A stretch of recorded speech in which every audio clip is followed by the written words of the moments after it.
TDS tax directed at source is a system introduced by Income Tax Department where person responsible for making specified payments such as salary, commission, professional fees, interest, rent, etc.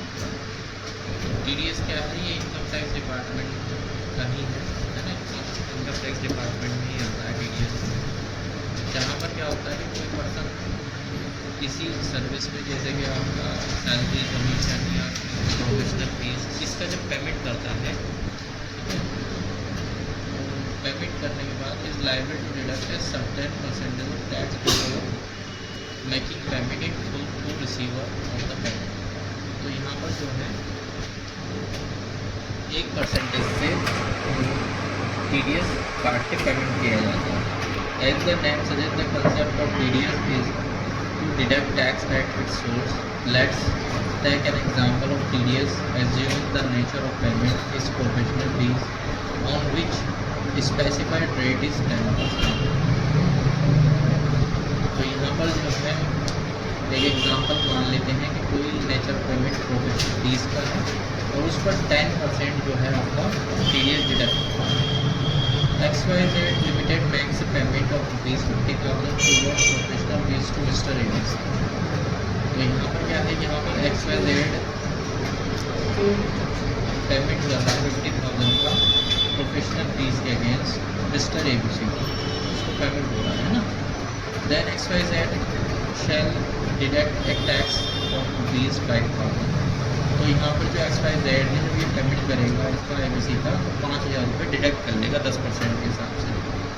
Make a net payment of ₹45,000 to Mr. ABC. The amount of 5,000 deducted by XYZ limited will be directly deposited by XYZ limited to the credit of the government. और यहाँ पर जो XYZ है उसे definitely government खाते में जमा कराएंगे।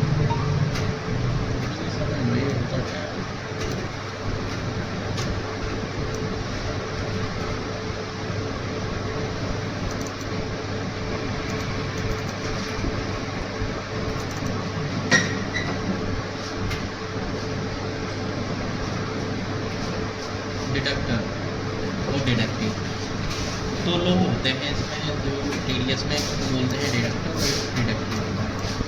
डिडक्टर कौन होता है? सर्विस रिसीवर, जिसने उस सर्विस को रिसीव किया, और डिडक्टिव जो सर्विस प्रोवाइडर, जिसने कोई सर्विस प्रोवाइड है ना।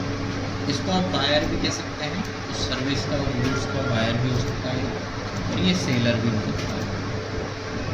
मतलब ये सेलर होगा जिसने वो सर्विस दी है, तो इसे सेलर भी होते हैं, ठीक है। तो इनके नाम होते हैं। बाकी जो TDS के नेम जो इनके टर्म है वो डिडक्टर और डिडक्टिव है।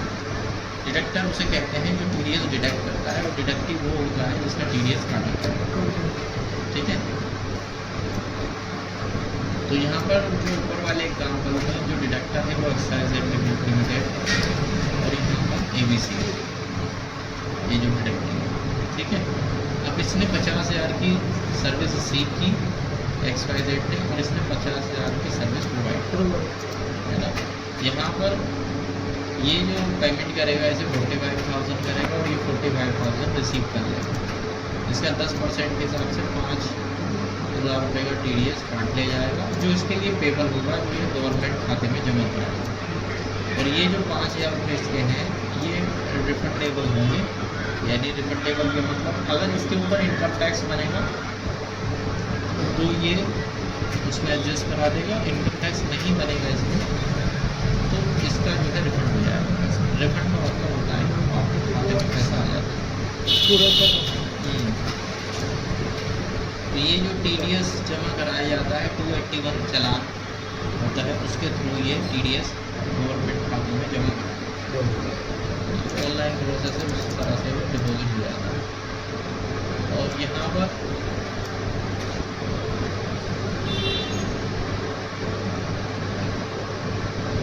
ये क्या करेंगे, ये जो अपना इसे क्लेम करने के लिए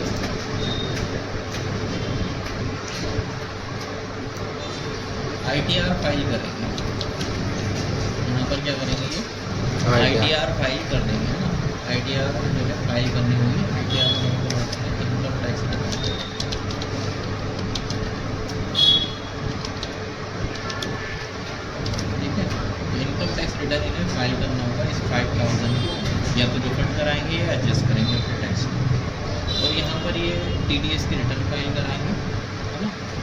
इस टीडीएस जो डिडक्ट हुआ है डिडक्टिव, इसको अपने फॉर्म 26 में देख सकता है। उसका टीडीएस जो डिडक्ट होता है 26 में शो हो जाता है। तो ये प्रोसीजर होता है, इस तरह से डिडक्टिव और डिडक्टर वर्क करते हैं इसके अंदर, है ना।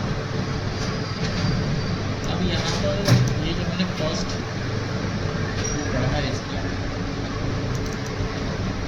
फर्स्ट ये पढ़ा है, ये वाला जो XYZ लिमिटेड है, इसने 50,000 रुपये प्रोफेशनल फीस दी है मिस्टर ABC को, और फिर XYZ लिमिटेड ने इसका 5,000 रुपये का टीडीएस डिडक्ट कर दिया।